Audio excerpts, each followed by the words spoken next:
This is Bob Barr bringing you another edition of Liberty Guard's Bob Barr's Laws of the Universe.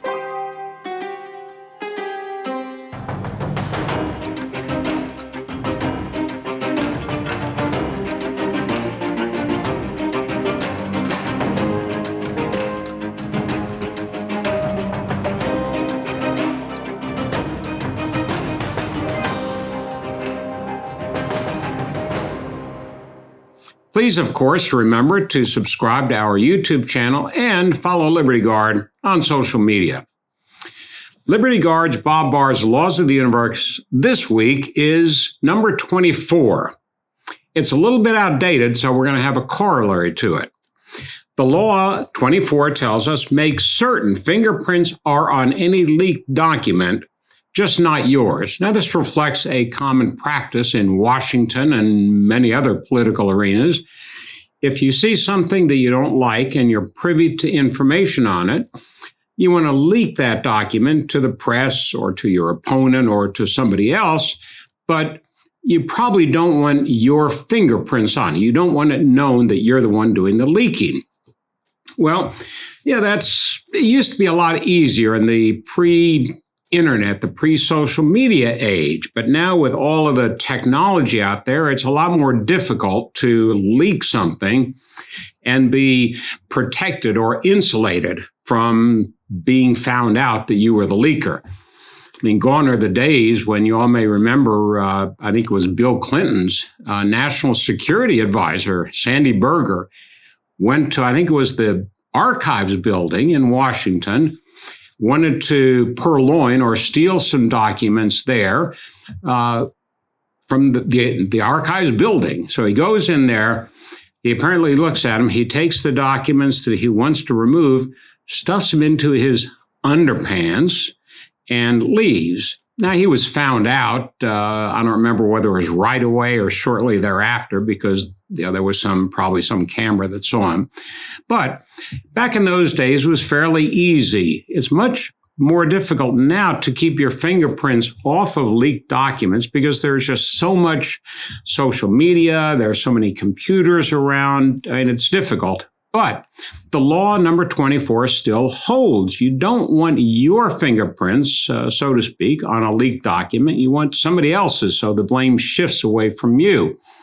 This law came to our mind recently when we saw the draft Supreme Court opinion on Roe v. Wade that was leaked from the Supreme Court to the public and to the media, of course. Very suspicious. The Democrat National Committee, I think, immediately went on the offensive and started raising money off of it, as if I'm sure they didn't, but as if they knew what was going to happen. But the way this leak took place and how the perpetrator is going to be found out is very interesting.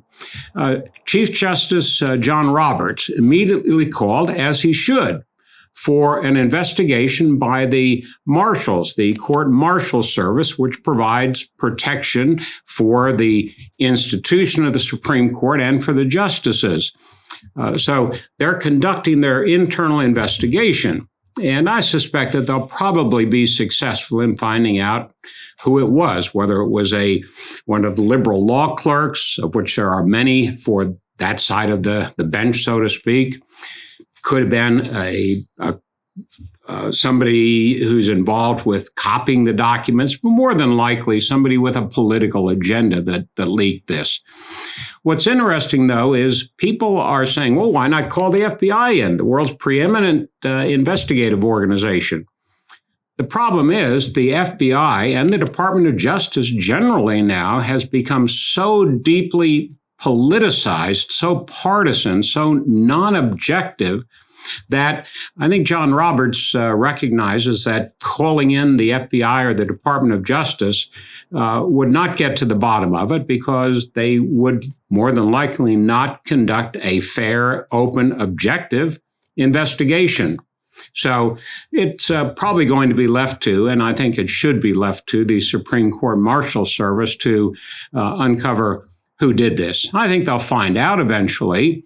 The person who did it. If it's somebody on the left side of the equation, will then, of course, become a hero to the left. If otherwise, who knows? But it's an indication. It tells us that Bob Barr's laws of the universe make certain fingerprints are any leaked document just not your own. And the corollary is, but in the digital age, this is becoming increasingly difficult. We live in this panopticon. But anyway, the law of the universe holds whether we are living in a pre-digital age or a current digital age, or who will know what comes next.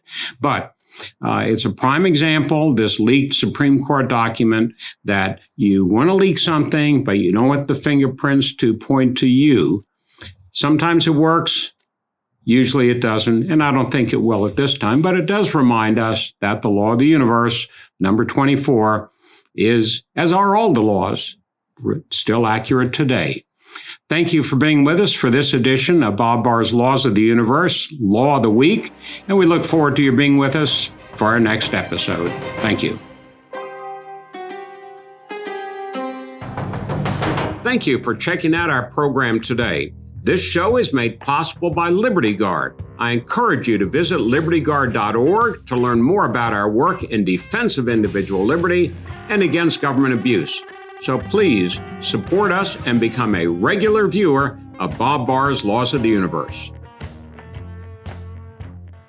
You're not going out of your mind. You are slowly and systemically being driven out of your mind. This is gaslighting, and it is precisely what the left is doing to America. It's not a movie. It's real. It's happening right now, and it's dangerous. If the left is permitted to continue, it will irreparably undermine our history, our values, and our culture.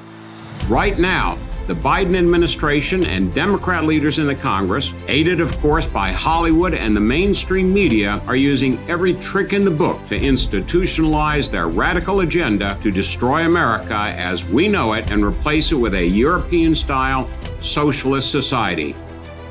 They are gaslighting America. From the desk of former Congressman Bob Barr comes a special report titled Gaslighting America. In this book, Bob Barr tackles the left's war on truth, exposing the ways they are rewriting history, manipulating the news, and changing the very definition of words. Help protect the soul of our nation. Order today.